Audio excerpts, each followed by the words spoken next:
I'm very glad to, host you today to have pertinent conversation on road safety, and the little things that are happening in our community that continue to, if not shake heads, shock us. But also because road safety continues to be something we cannot do away with, especially with the numbers of Ugandans that walk every day and are increasing by the day. I remember the start of this year, in the mid when Joseph Beyanga decided to do a walk. One of the statistics that he shared with me was that there were actually more people walking than those driving. And yet there were many more people dying due to road accidents. So more than 70% of the road accidents were due to careless and reckless driving. And with at least 40% of the victims of these accidents being pedestrians and cyclists.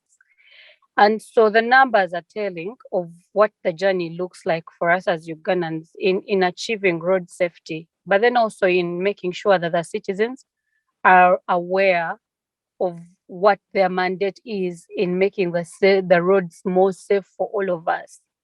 Joining me on this panel today, I have Joe Walker, as now we know him. Joe Walker is a champion for road safety. And earlier this year, he joined in the kilometers he will tell.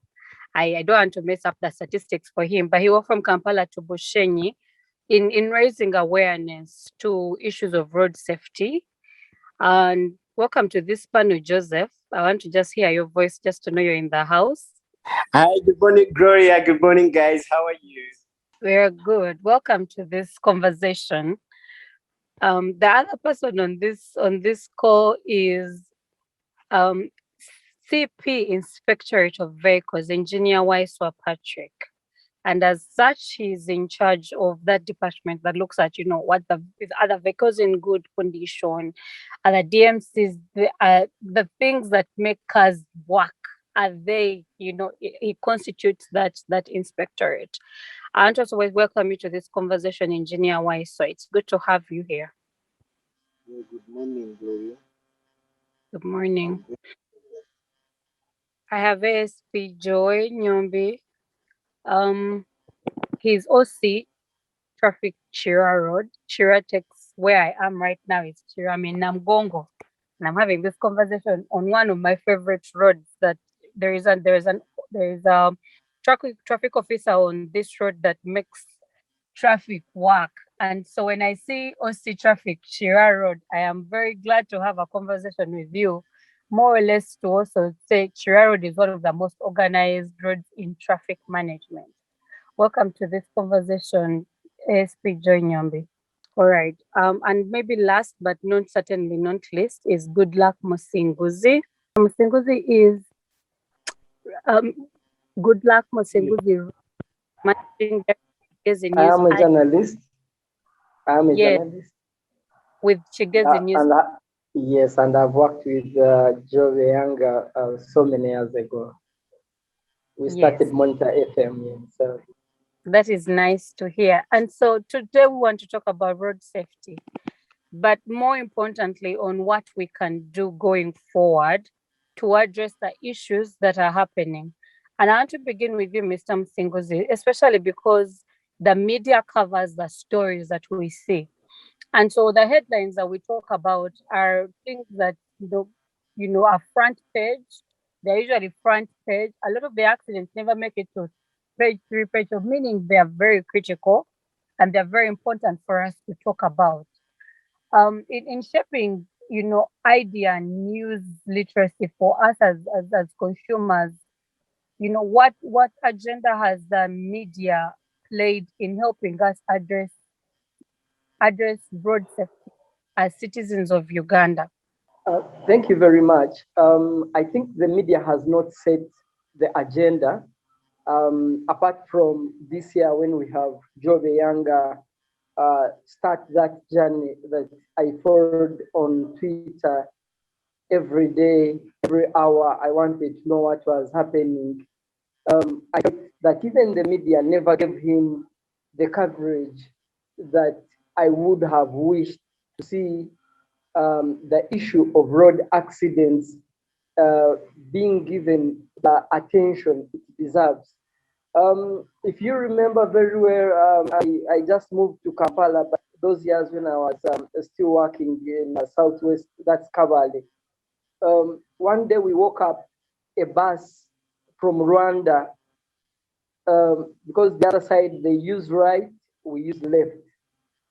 The driver forgot to keep right. We had almost 50 people perish. It was a day that I'll never forget, us taking pictures, moving. For the first time, I saw the government opening the borders to let the Rwanda side bring in evacuation. But even the other day when we saw what happened with the link bus, went to road and I saw those pictures, which I immediately had to delete. So that if they don't have my mental health, I felt that the media has not done what it is supposed to do. Now, for example, in this country, we put too much emphasis on politics. And that's why sometimes I don't know whether we think people eat politics every day.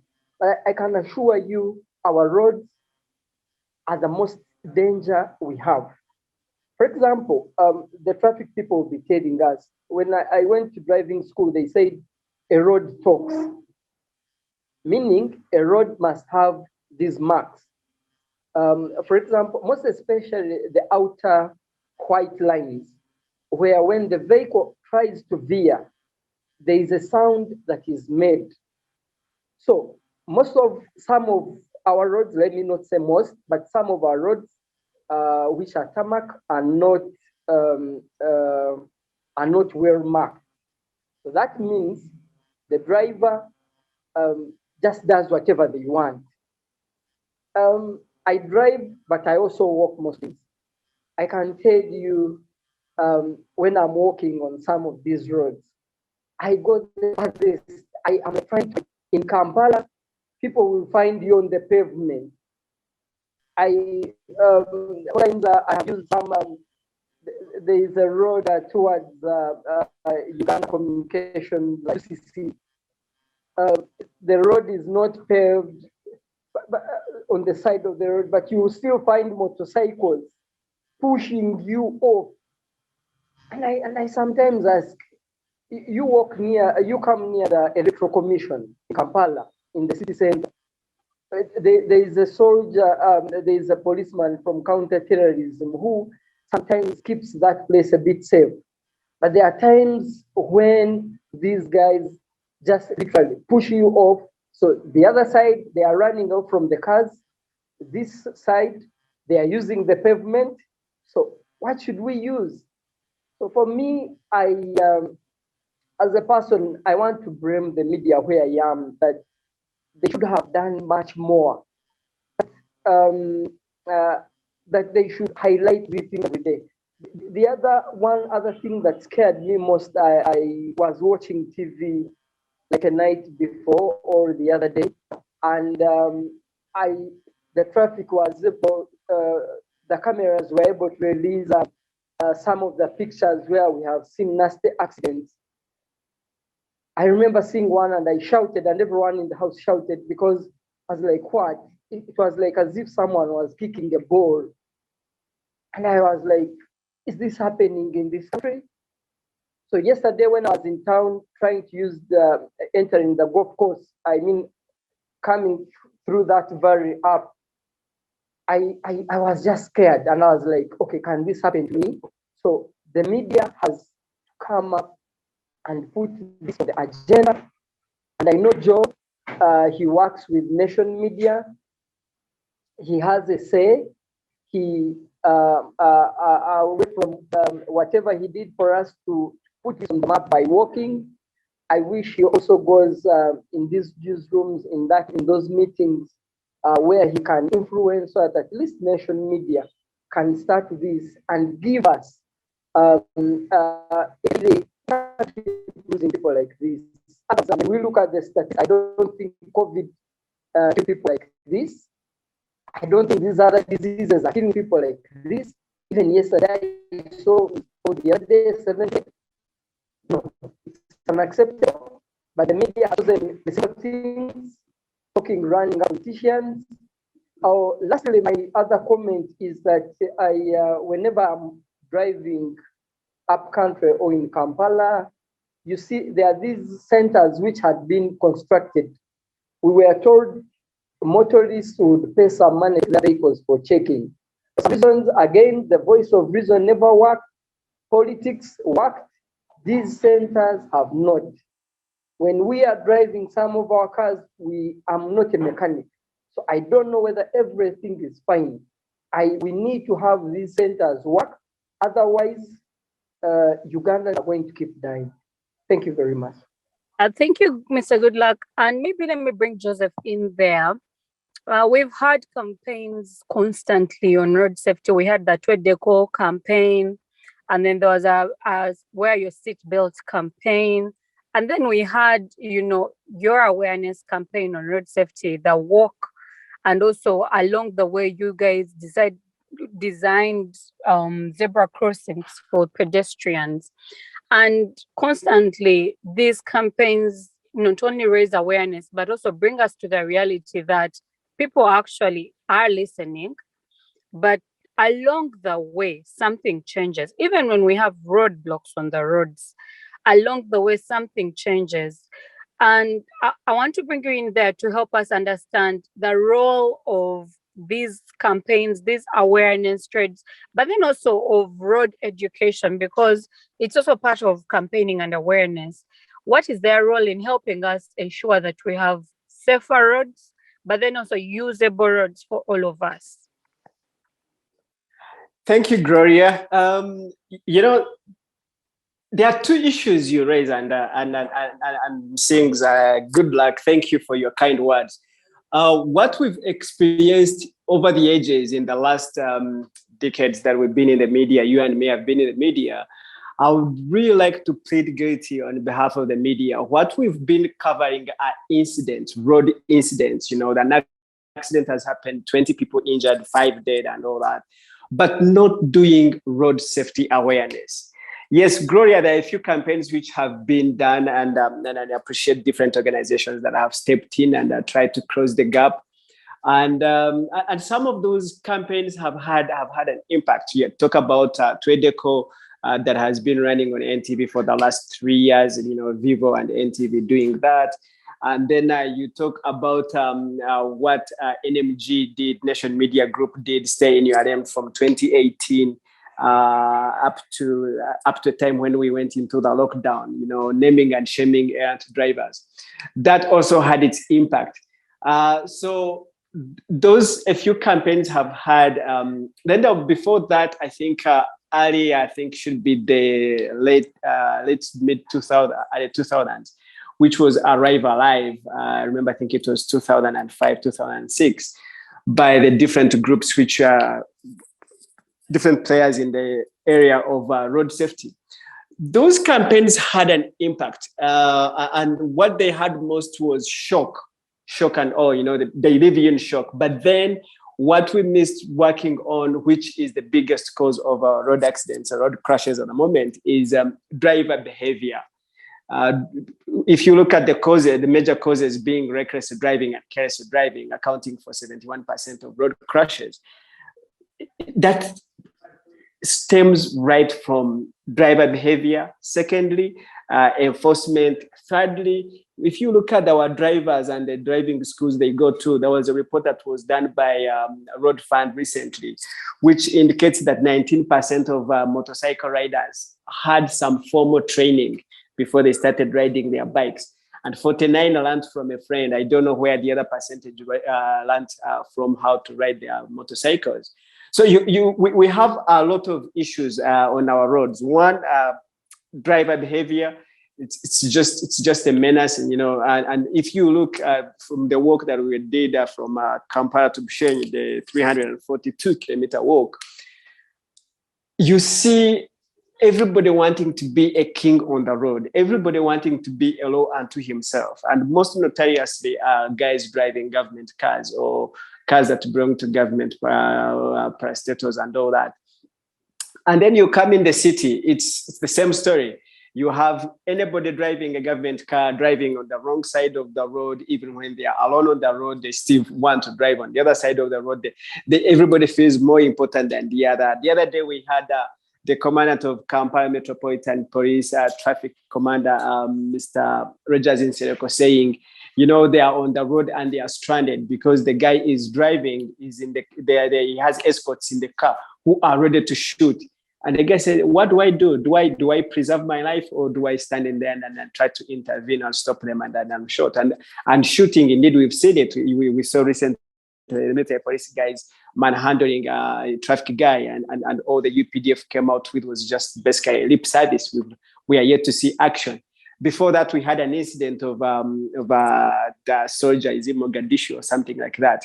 I forget his name, who shot the traffic police officer, and basically the guy is now incapacitated. I don't think he'll ever go back to live his life and do what he's supposed to do. So we have a lot of impunity on the road, and most unfortunately, we see the people who are supposed to be enforcing this plea and all the ones who are the ringleaders of impunity.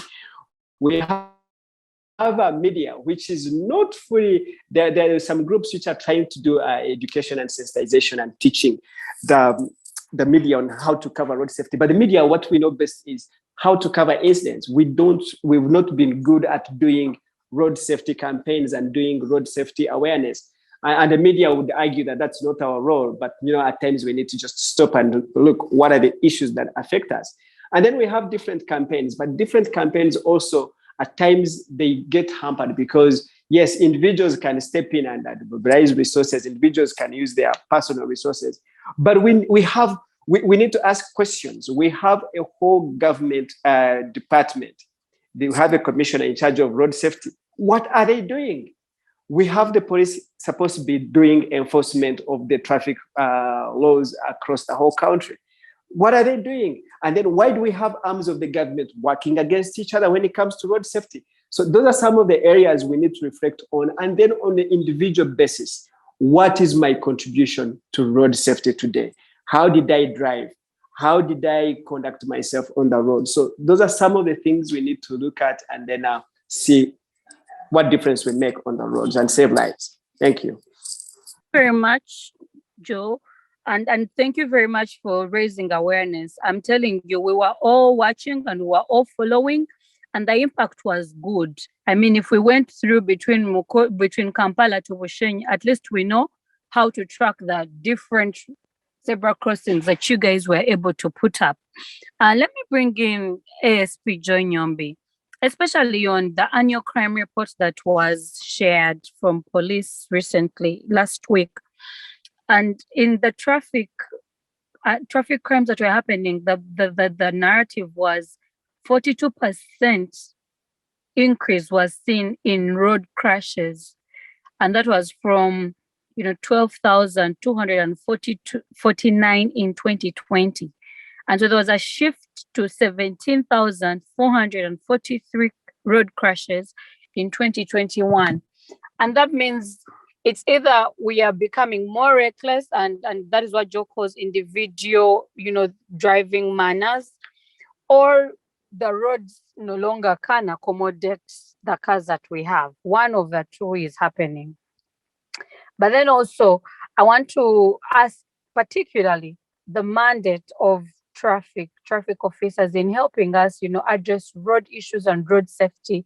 What is the mandate thereof in helping us not only follow the rules of the road, but also prevent the narrative of road crashes happening before they do? I'll pause there. Yes. Good morning once again, and I want to express my sincere gratitude for the privilege of this platform, and to add a few grains of salt to the report. Thanks to Joe for the elaborative explanation given, and gives more insight to the current expression on the road. Gloria, to begin with, why the shift? Why the increase in traffic crashes, or rather road crashes in the road? There are a couple of reasons that we can look at. Okay, I was saying there are a couple of reasons we could give to find justification as to why we have road crashes. First of all, I would like to delve more on the behaviors of the road users. Let me begin with the pedestrians themselves. Do real people know how to use the road? Those who use the road, you find that people walking on the road, people having headsets. The other day was having elaborated conversation with Joe Walker about a pedestrian walking on the road and they're having headsets on, booming music on the road, and they're walking, and they safe on the road, they're not safe on the road. Then the other key thing is how are pedestrians supposed to conduct themselves while they're walking on these roads? Which position someone's supposed to take when they're walking on the road? You find that somebody, ideally, people would walk while they're facing the traffic, the incoming traffic. But in most cases, you find it is the other way around. So you realize that we have crashes because of such negligible acts that people fail to realize. Then when we shift to the motorists, be it border riders in general, those who use motorcycles on the road, you look at the public transport sector, how are the drivers behaving on the road? And then why do they behave the way they behave? We had an increase, and I want you to be cautious of this that we are coming from uh, political elections for the recent political elections. So where we usually have a lot of interference with the enforcement, and they then too, I don't know, Joe was talking about the impunity. The impunity. You find that people who are supposed to be exemplary in society, who are supposed to set the standards and in fact even follow them, are the same people who break the law. Look at how government vehicles behave on the road, and what remedies are there in case somebody violates the traffic rules and regulations. The other day we had an incident in Chinda where one of our police officers was shot at by military personnel, and up to now they are award. Which message does it send to the other police officers, traffic officers on the road? Are they going to stand there and enforce the law, or they're going to let it pass for the sake of their own lives? So that and among the other reasons why we're having an increase in road crashes.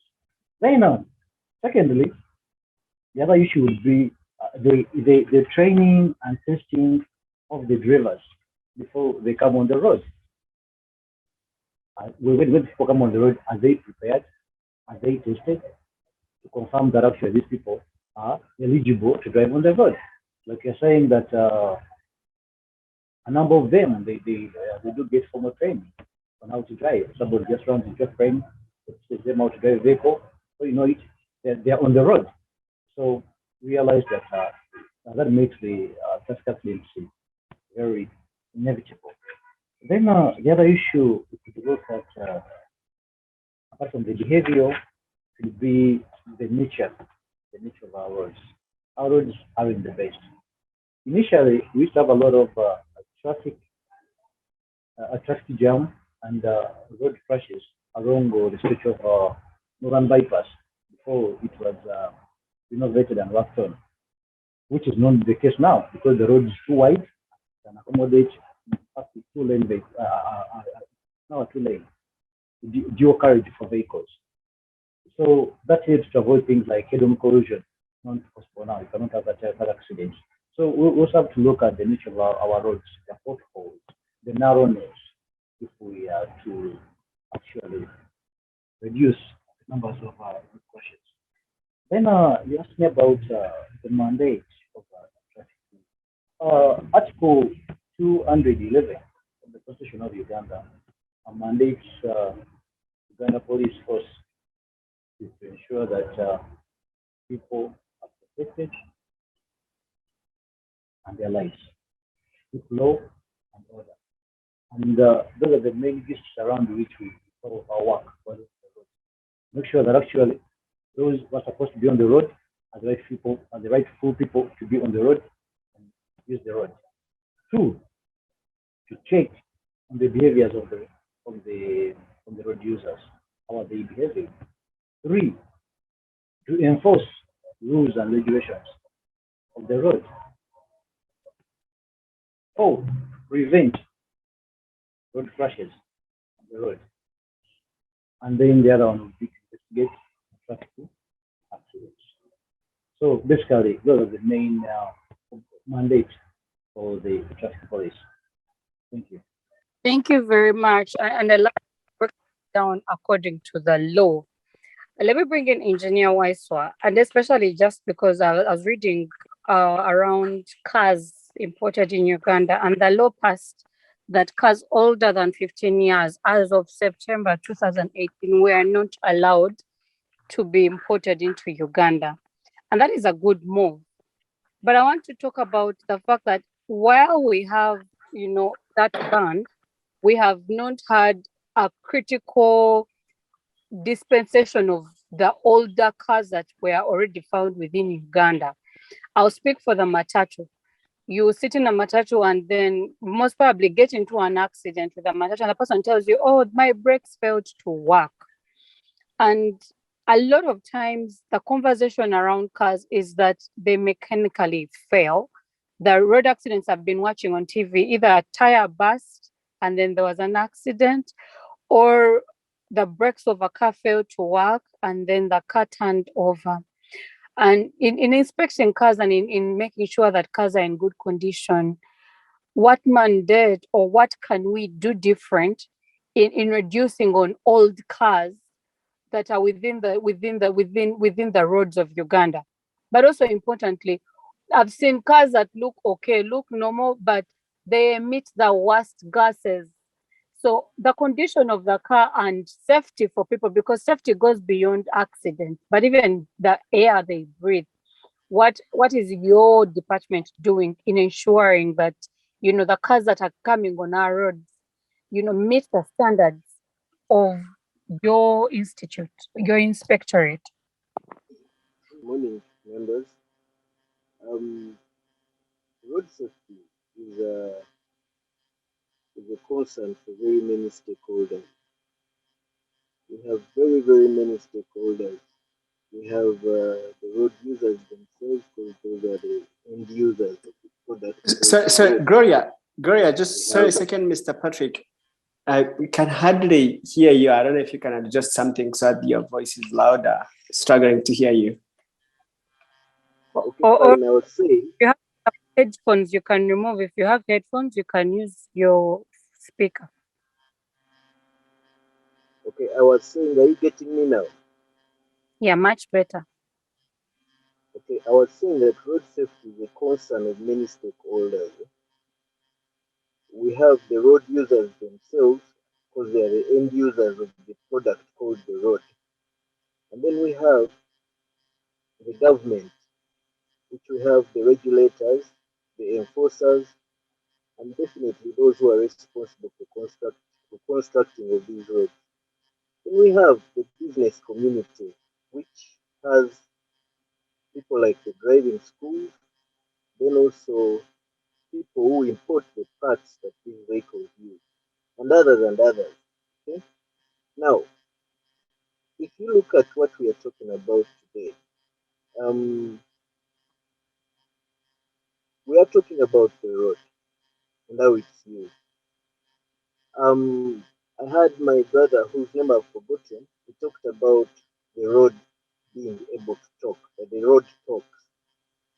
That statement was a very, very big one, although he didn't talk too much about it.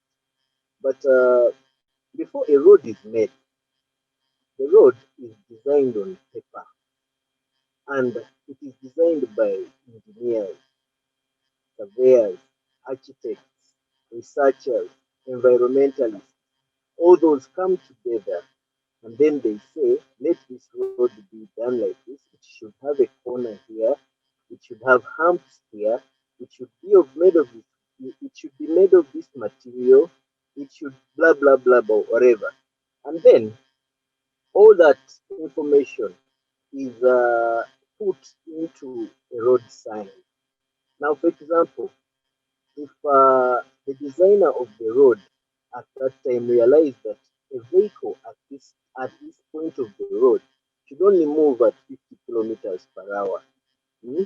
He has already seen that this point has a corner. Maybe this point has a feeder road coming there. Maybe this point is slippery.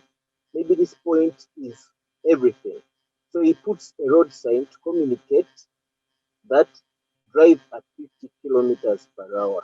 That simply means that the engineers, the surveyors, the architects, and whatever have just agreed that let us just put 50 kilometers per hour at this point. But behind the 50 kilometers per hour is a lot of things which the road user cannot actually see, but it's just written in a small sign, 50 kilometers per hour. Behind that 50 kilometers per hour is something like the road is slippery where you're going. There is something like there is a sharp corner as you go up front. You get me? So all that is incorporated in just a simple road design as something like that, like 50 kilometers per hour. Now, coming back to the road, um, someone must be able to tell the road users, maybe the media, maybe the police, maybe the regulators, maybe whoever, that actually this road is to be used like this. And looking at all the stakeholders I mentioned before, it seems that each stakeholder at one point wants his agenda to be taken on, leaving the agenda of the other person. Okay? Yeah, but if we run down to the IOV itself, first, the IOV has two mandates.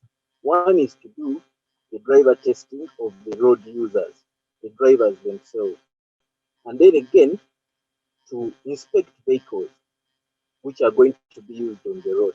Right now, the IOV does only inspecting of vehicles which are suspected to be in a dangerous mechanical condition, and also for vehicles which have already been involved in an accident crash. So, in the event of preventing road accidents, what the IOV has to do or does is to make sure that the product he avails on the road, that is the driver, is a very, very competent one. But the competent driver must have also gone through a very competent driving school. Now, the driving school to be made competent has to be registered by the Ministry of Works and Transport. So, while if the driving school is competent and it has brought a learner to IOV to be tested, then IOV takes him through the procedures of testing. The end product of that person, the end product is a person who has passed the test. So, if IOV does his testing of the person so well, then at one point, at the entry point of of the entry point of driving, we have a competent driver at the end of it all. Okay, so we have a competent driver at the end of it all. Now that is where, at the beginning, at the base, at the route of entry onto the road, by qualifying a competent driver, you've already done a lot of reduction on the accidents that would have occurred if you let a non-competent driver onto the road. Yeah, so that is on the side of the driver testing. Then on the side of vehicle inspection, we do operations which are called suspected DMCO, cap down vehicles which are in a dangerous mechanical condition. Okay, we do roadside inspections and make sure these vehicles that are not in a good mechanical condition are removed off the road. They are deregistered, then advised to go to mechanics who repair them, and to go to garages, competent garages who repair them, and then eventually they are returned for inspection at the IOV. And when they pass the inspection, they are again re-registered. Thank you very much. Maybe something that kept coming back to my mind was, and then what happens to the cars that, for example, the cars that end up at CPS, because there are very many there and they're from wreckages. What happens to them? Do people ever come back to claim their cars?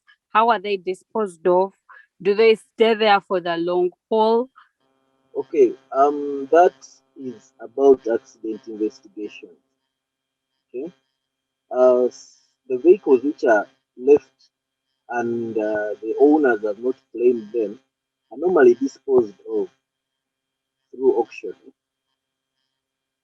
They are disposed of through auction, and others which really fail to be picked, yeah, they are taken to the scrapyard. Back to you, Okay, Gloria. okay then. Good luck. Let me bring you in there because something came to my mind. Recently, I was driving on the interior road, and what picked my brain was that there were no lights. And I was ferrying my nieces to school, and one told me in Kenya there are very many lights everywhere. And I was very shocked that a child can actually realize that lights are important. And in talking about road safety, we cannot deal away with the importance of lighting of the roads. And maybe to add to that conversation, I wanted us to talk about, what then can we lobby for as users of the road in ensuring that, not only does government provide, but maintains. What can we lobby for, or how can we lobby for lighting in this city? I think Thank you very much. Um, Thank you very much. I wanted to first say I wish the traffic people on this chat, all those concerned, can find a way of starting like a WhatsApp group called maybe Media Friends of the Road or something, or Joe can start it and we see how to really get some media people to work on some of these things. Now, when you talk about lighting, we have the Kampala lighting master plan. I don't know that's the title very, but those are the keywords. Kampala lighting master plan. It is supposed to be putting more than 20,000 lights on some of our roads. When you look at the uptake of the projects in this country, most especially at KCCA, it is another debate. I wouldn't want to go in. Why we talk about this amorphous government, I don't like it when people don't become very clear in who is responsible. So KCCA, this Kampala lighting master plan is supposed to be encompassing, I think, from Kampala up to Entebbe. That because we have so many cars, lighting should be given an opportunity. But whoever is sleeping on the job in terms of signing, and you would be surprised that it has taken like 3 or 4 years for this, and yet we have funders from the international community who are there and ready to support this. Now, second, on the other point, when we are given enough light, yes, the one in the car will not protect the car. I mean the lights. But we have seen people, even in my hometown, Kabale, where I come from, somebody opens these solar lights which were put, they are stealing the battery. You see, people are going up in a transformer to, for goodness sake, that there is water in a transformer they are trying to take away. So for me, it goes back to a human being in this country, a person called a Ugandan. Are these people ready to protect the infrastructure that is put on these roads? And I can tell you, if they are there, they are very minimal. We are in the negative. You talked about Kenya. You go to Rwanda. In Rwanda, they have mastered how to enforce. The law is the law, it works. But I sometimes don't know where this country is going in terms of enforcing. So Whether we cry that we don't have some of these facilities, we have seen that some of our friends, some of our relatives, somebody goes to dismantle a camera on the road. They look at these things as for so and so because of also the divisive politics that is there. So for me, I am not protected, and I want to speak on my behalf.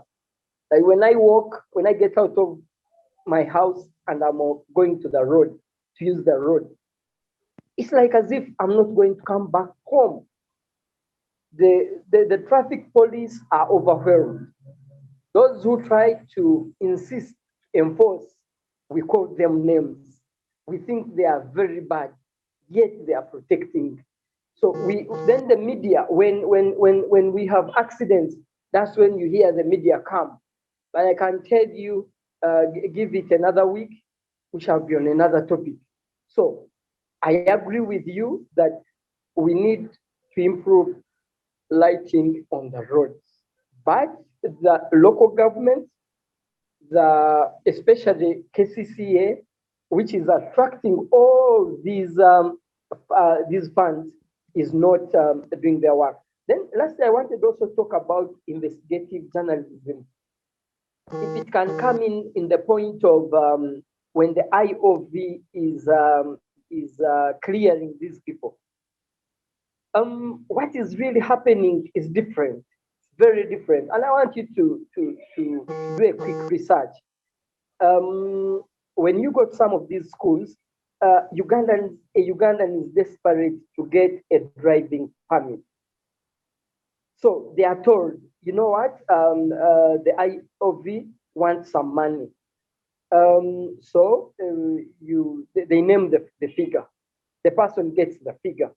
So I can tell you with evidence that I know some of our drivers have not gone through the hands of the IOV. They have paid their way out. Then you find that they use like the IOV of another region to approve here to show that somebody looked at these, cleared these people. So for me, if we try to stick to the law, and I know in life we don't need to be this so strict that sometimes we don't need to loosen up. But I can tell you, letting someone on the road, someone who will make a bad decision, maim me, if not kill me. Behind I have children and those who look after me, and their future is just cancelled in a day. So for me, it goes back that we don't have the morals, we don't have the humanity in us. And I think even those who are in these offices have decided to say, let's just make money, let's just get our salaries, and life goes on. Otherwise, there is a very big problem. Lastly, I want to go on the pedestrians. Sometime I was in my place in Kabale. I hooted and stopped at somebody who was in the road. The person said in Ruchiga, emotoka yawe teri kundeba, isn't your car seeing me? I was like, what? So you who is driving, they are talking, people have a sense of entitlement. They are either stressed or either there is a bigger problem. So somebody is telling me the car, when I'm walking on the road, actually in the road, your car must stop and I first walk. You have seen cows and goats in these towns. So we are dealing with a problem. I can sum it in this way, that Uganda will work maybe when we have a dictator that will stand and say, this is this.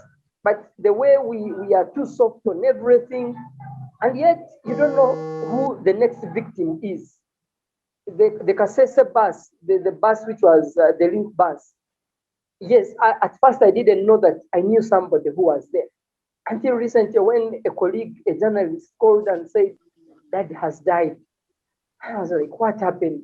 he was in the elite bus. And I was like, what? You know? So it is until that time when we respect men and women in uniform.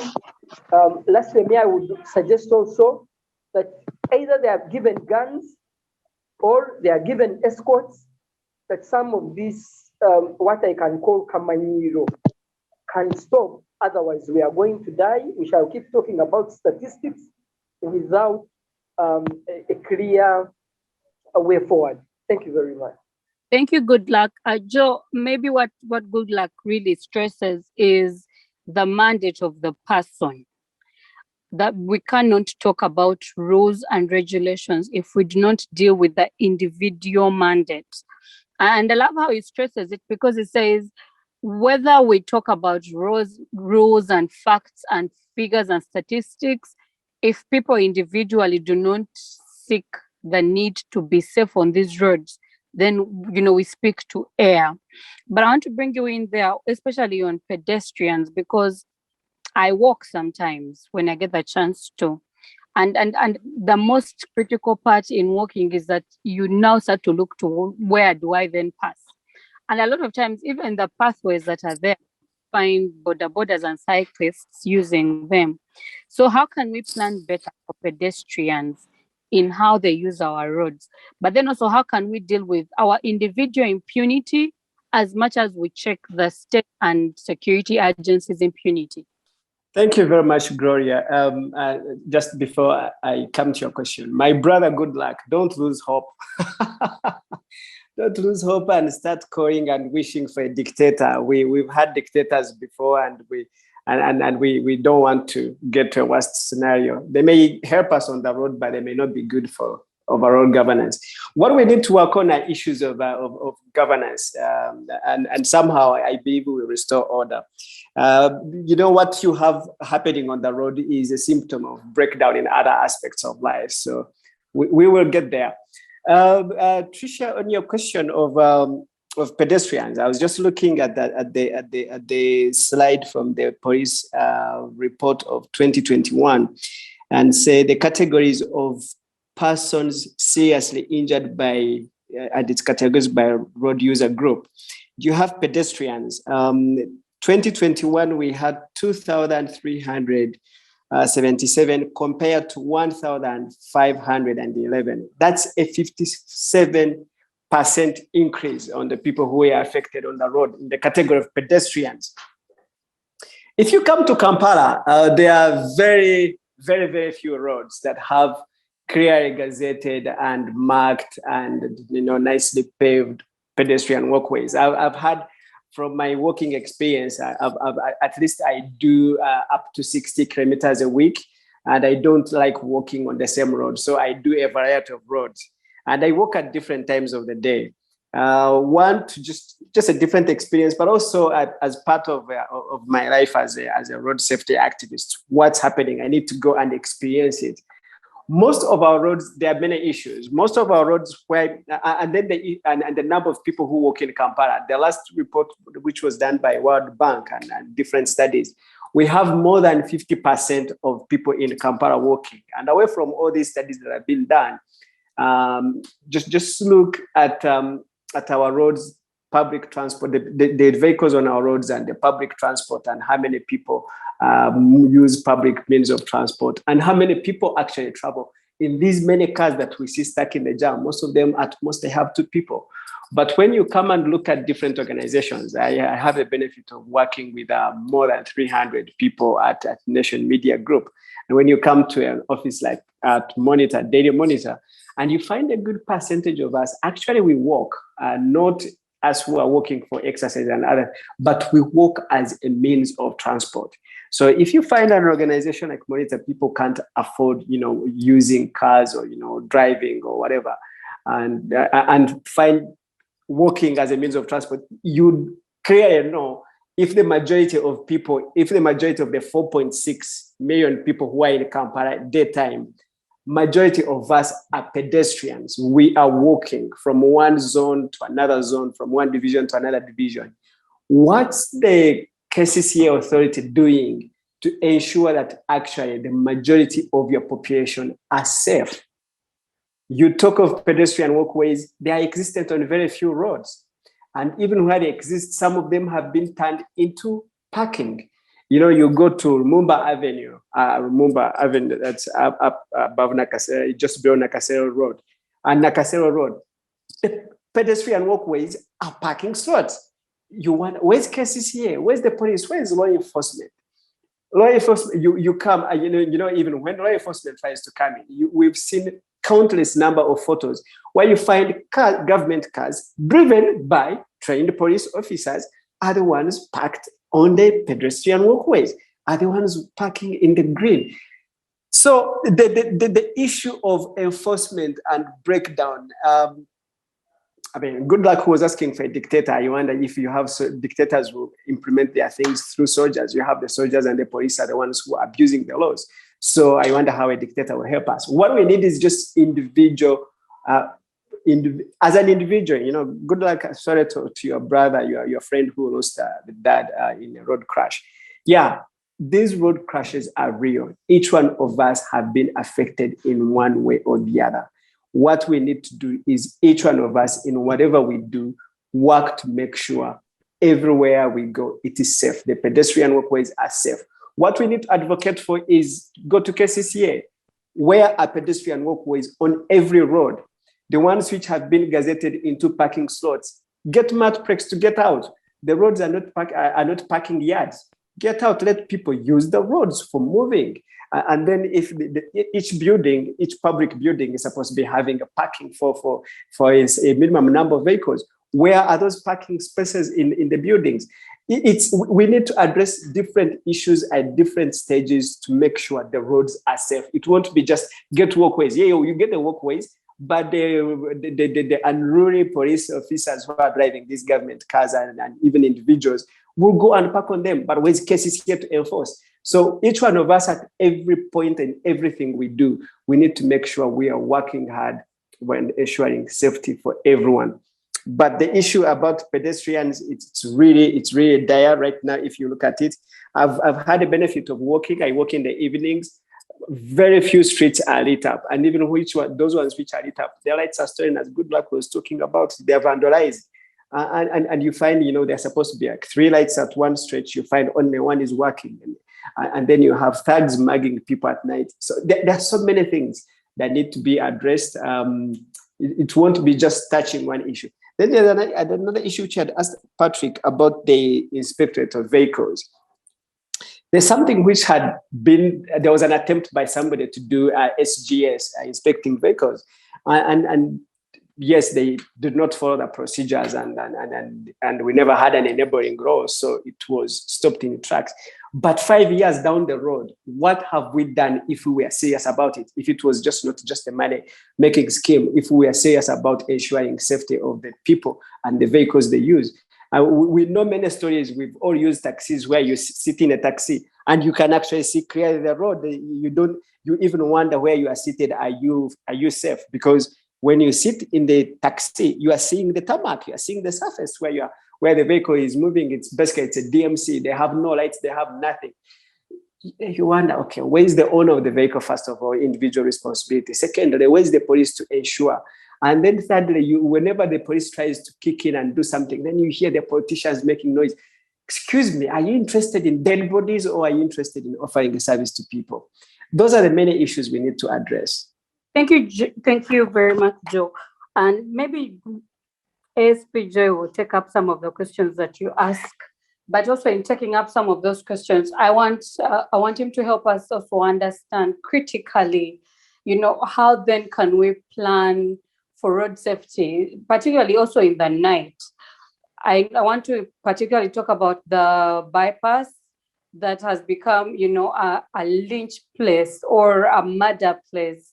And crime continues to increase on that road, not necessarily even road accidents, but that there are vandalists there that, hijack cars, crash cars, they'll hit you with a stone. And constantly we have stories happening, but there is less preventative measures being created.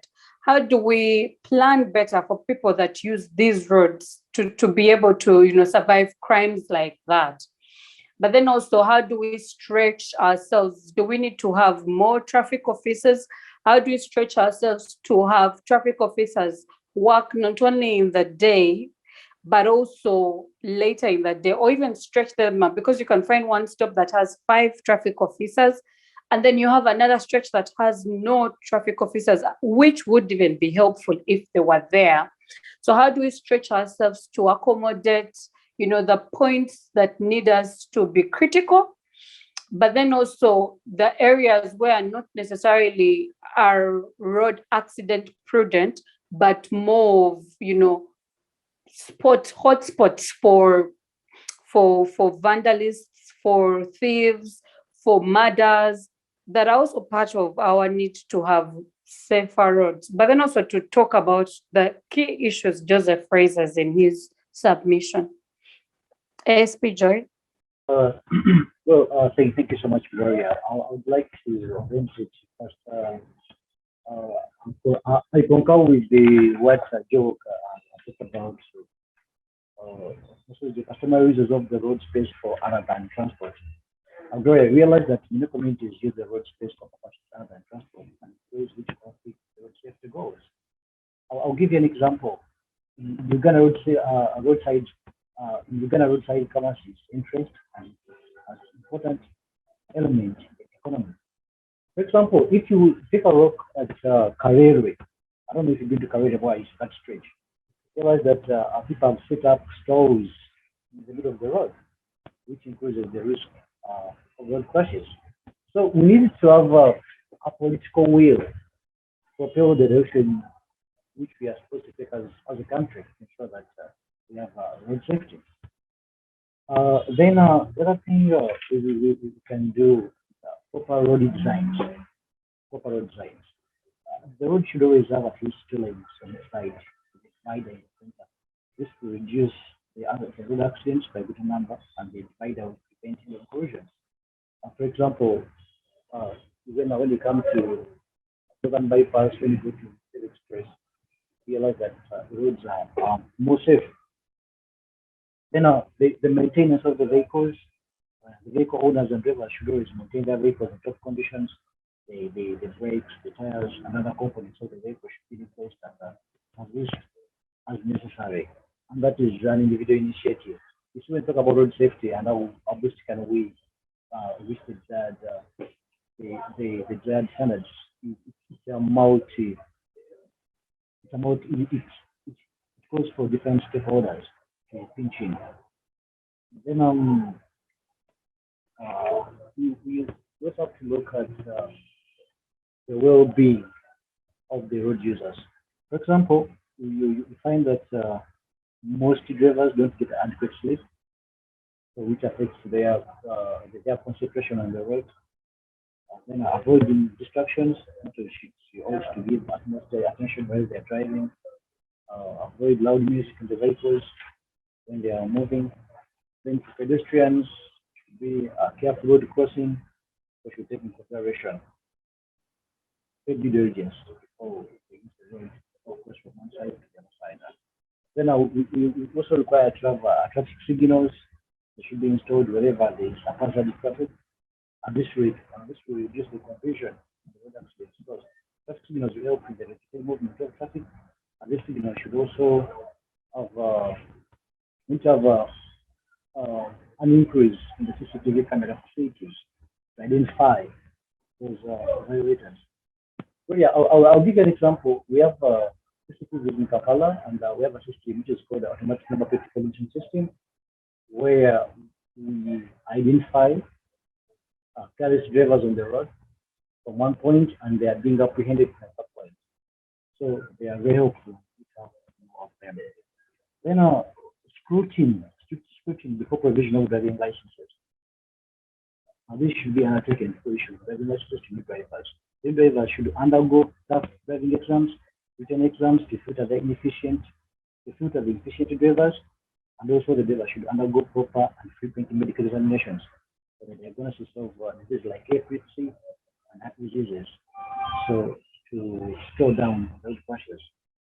Then the other thing there should be severe punishment for certain traffic offenses. For instance, drunk driving. You realize that the penalties that we have,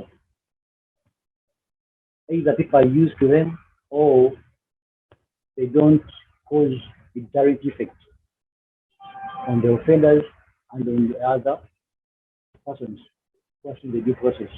So we need to also have to gear up the punishments and fines that reckless and errant drivers in the traffic offenses. Then the other one we could do, Gloria, is public awareness programs.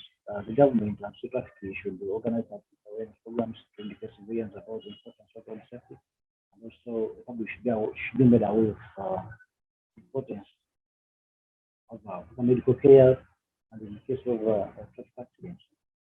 Then also ought to encourage safe use of the road, especially for motorists. Usage of the safety belt and usage of crash elements for motorists also is also important. And then we talked about those areas where the traffic the stretch of unequal traffic personnel. That on where is practically not impossible. Not be able to stretch to cover up the entire road. But what we are trying to do is to occupy those black spots to make sure that we meet the lunch drivers and make sure that we improve safety. Oh, Gloria? I can hear you. Maybe to pick up on something that I don't miss. So recently, the traffic office came up with a mandate to stop within the urban areas having a speed limit of 50 kilometers per hour to 30 kilometers per hour. Has this been enforced, or has it been rolled out within the urban centers? Yeah, we do enforce speed enforcement, especially on highways. I'll give you an example. In Road, we're usually along an bypass. Make sure that motorists don't go beyond 70% the 70 kilometers per hour, as prescribed by the law. You go beyond that, then the law takes its course. However, there's a very important element that I think here we are leaving out, and that is road user and compliance. We have the rules. We don't need more rules. We have the rules. We have everything we need to make sure that our roads are safe. But why is it that road users are not complying? Why? Why are they not complying to the rules and regulations? I think that should be that's why we should delve more, find out what are those reasons and how can we address them. And much of this goes back to the political climate, impunity, and the sense of entitlement. On the road. Realize that, like Justin was saying when he was in cavalry, the politician doesn't want to get out of the way for the better of as you see whether vehicles don't have eyes. And then other times, even the state centers, you see there are those speed junctions. Somebody sees where they're heading to, is full traffic, but you can give way for other vehicles to move, which are going either the other direction or the other direction. But the driver blocks the traffic.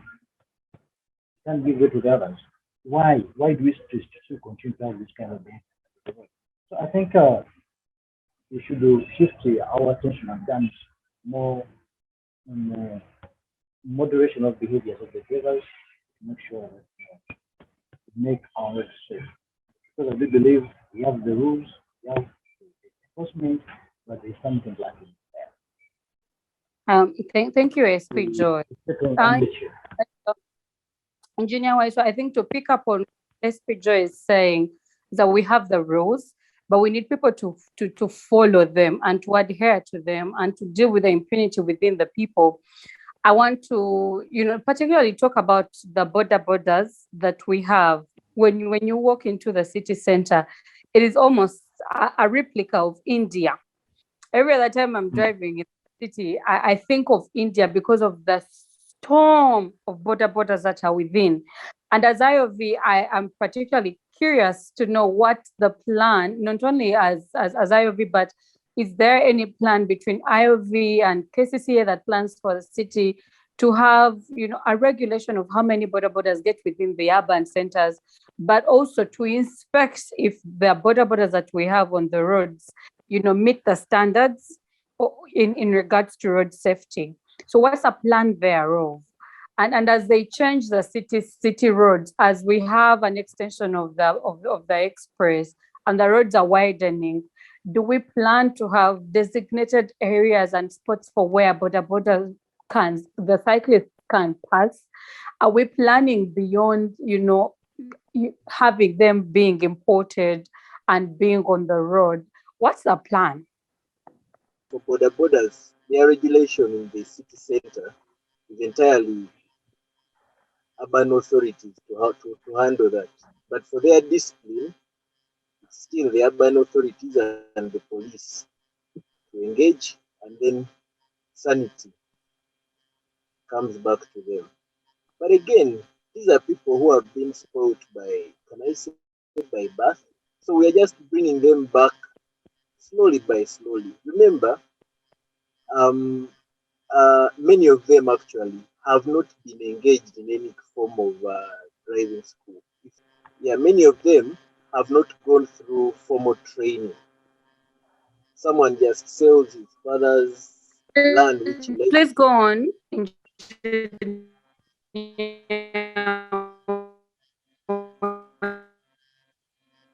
God. Hello? Wonder if you're getting me. Yes, Patrick, we are getting you. Okay, fine. Now, many of these guys have not really gone through any formal training. Someone just gets a motorbike, lands on it, and starts business. But as time goes on, we are able we are getting them into stages. We're finding them at their stages of operations. Then we educate them. After educating them, we give them driving licenses under which they operate. Because giving them driving licenses is one way we can be able to know that this person is one way of collecting these people who have not had any formal education, and then we give it to them, and afterwards we again let them go back onto the road. So the few sane ones you see on the road have been actually.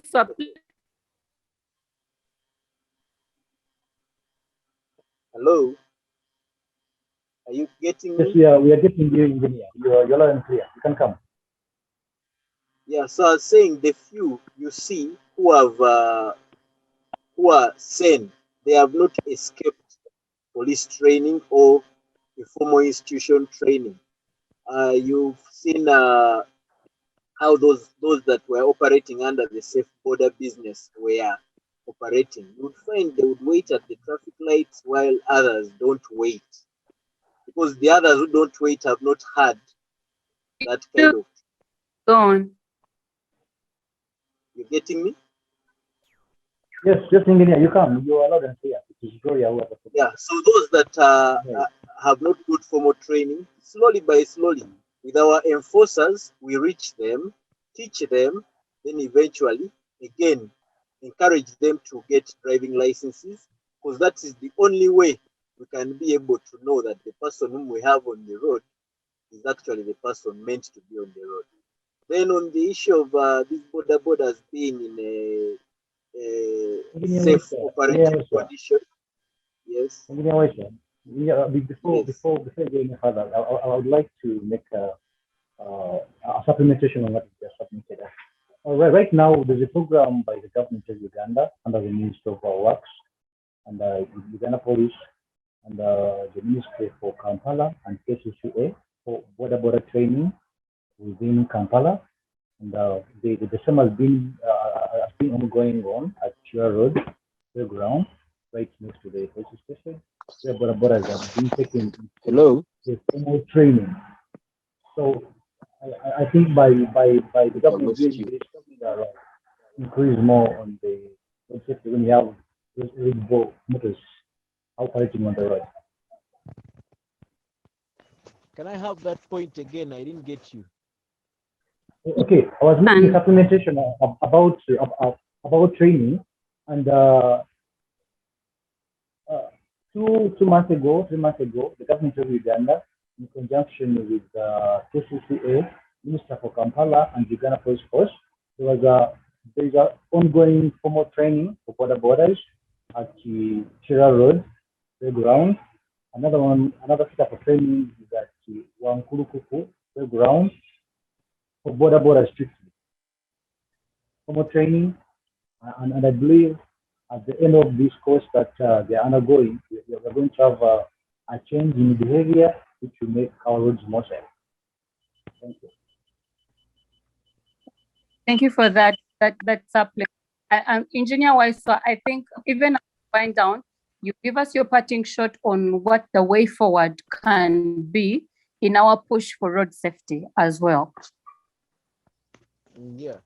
So in the push for road safety, I think, like I was saying in the beginning, like I said in my first submission, that road safety is a concern of very many stakeholders. Okay? The regulators, Ministry of Works, the enforcers, police. Recently, we also have UNBS coming on board because many accidents which have been occurring at the time, like for example, in Greater Masaka, where the accident was for a tire burst, we highly suspect that the tires which that lorry was using standard tires. So if UNBS also came on board and Ministry of Works came on board and the road users themselves came on board and the business community came on board, I believe all that consortium of people can really make road safety go ahead, because we have enough regulations, we have good enforcement, and we have everything, but the organization to put these people all together to work as one is the challenge. So just calling upon all those people involved to come together and have it top of mind. Back to you, Gloria. Thank you.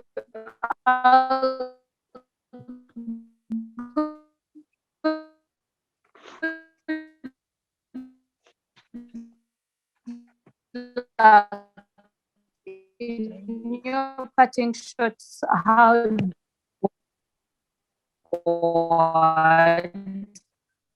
what can we do better in our drive? Joy, you can come in. What can we do as well to make? Tricia, I hope you came to me, and sorry, your network was breaking. Hope you hear me. One, I think, as Patrick has said, there's no need for an extra law in Uganda. I think we have enough, and they are sufficient. If we enforce them, the few that we have, we'll be able to reduce road accidents and road crashes by 50%, which is our global target by 2030. So, but what we need is we need to step up on enforcement, have our laws apply to every road user across the board.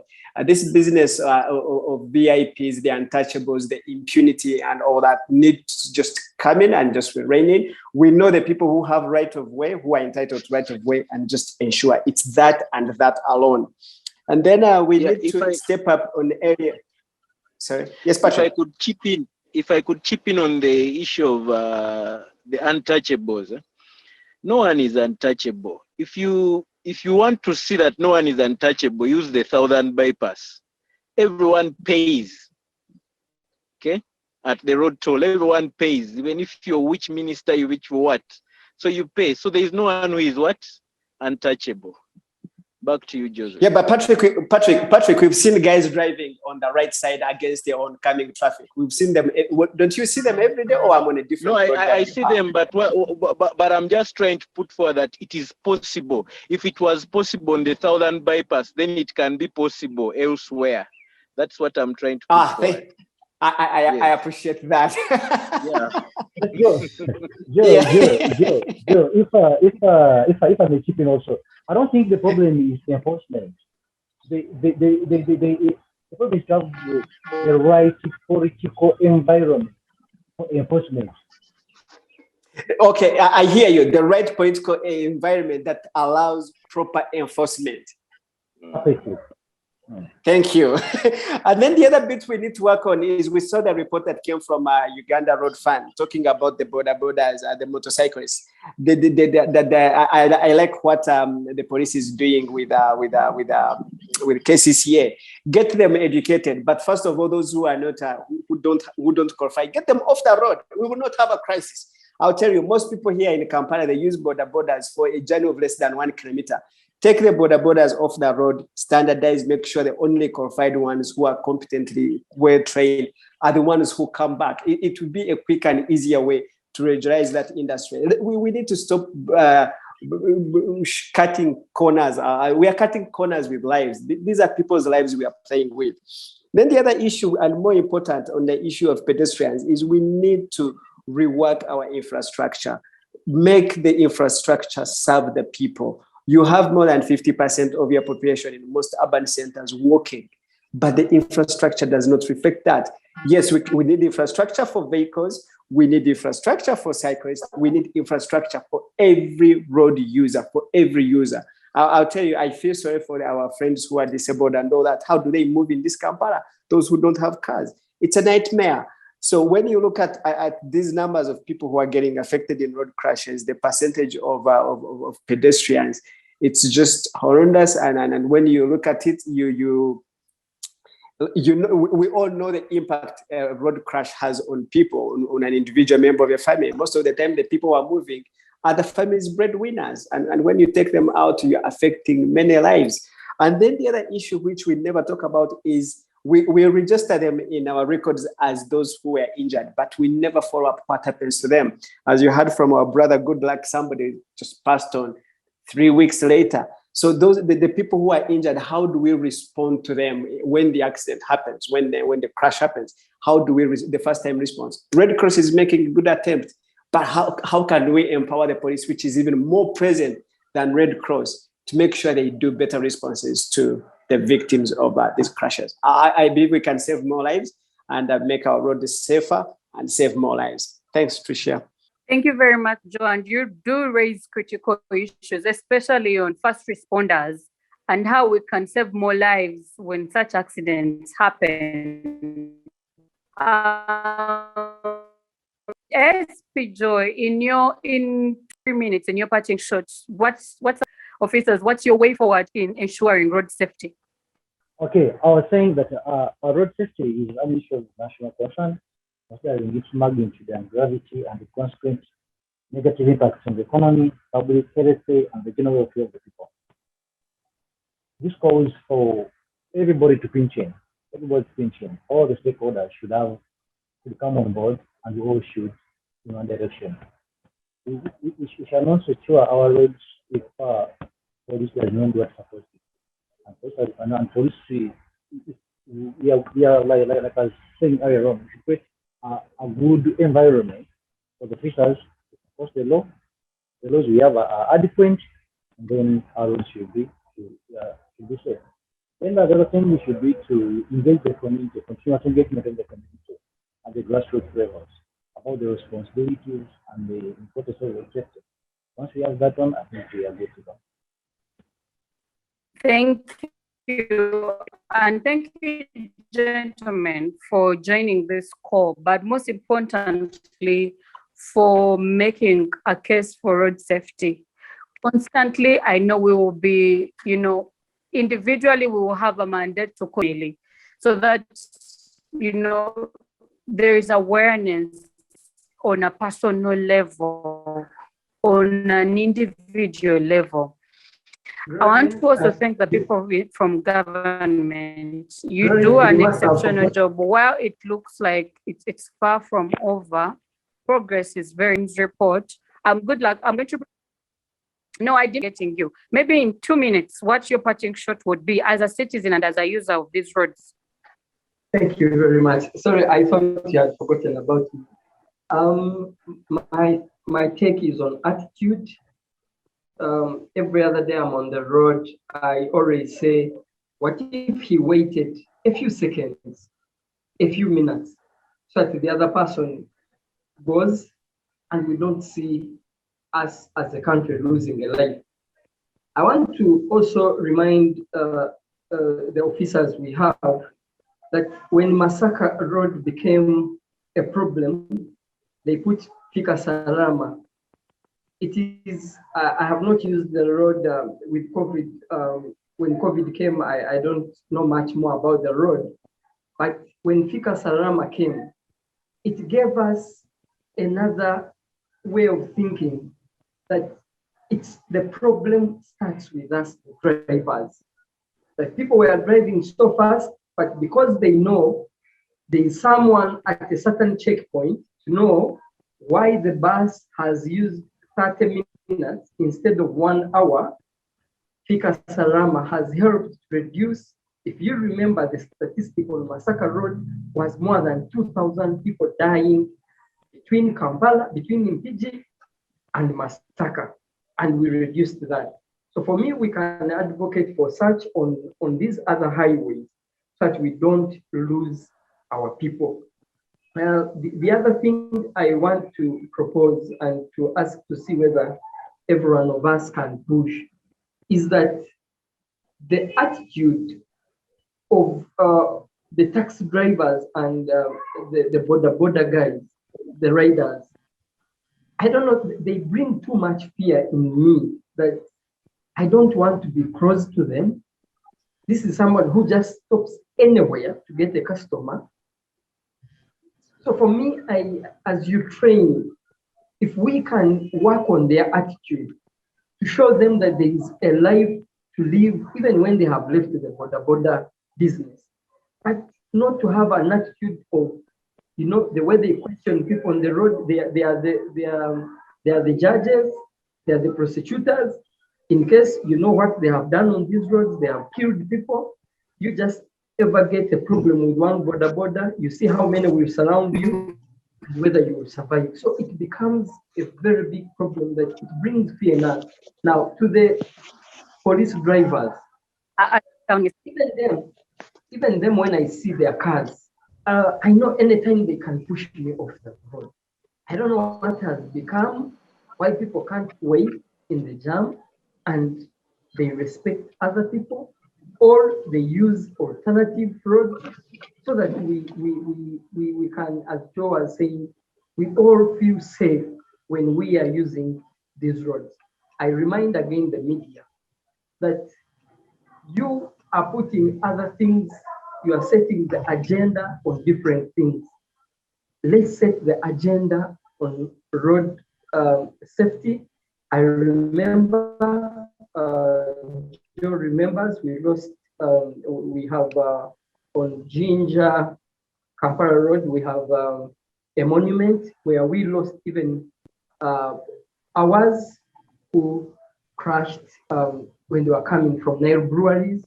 We know what happened, we know the story behind. It's a reminder that when we lose, so I believe that when the media joins in these campaigns, the police, government has 1 hour on some of these radio stations. Joe happens to be a big person in NAM. So if you can also remind or send out an email, Joseph, to some of these radio stations, also to invite the traffic personnel, at least we would save more lives. Thanks very much for the opportunity. So we'll continue the conversation to be able to have more voices joining, but also more critical questions being asked. I love that it's very monumental in helping us. But I also want the traffic officers in Uganda, especially particularly traffic officers, has made me love waking up before another edition of your campaign. I'll prefer that this time I join us. We will air the conversation and continue it online. But now I wish to let you go. But thank you for joining this call. We look forward to all your efforts in your various areas, especially for the door workers sector division. Continue pushing for road safety. I wish to end this call. Have a good day.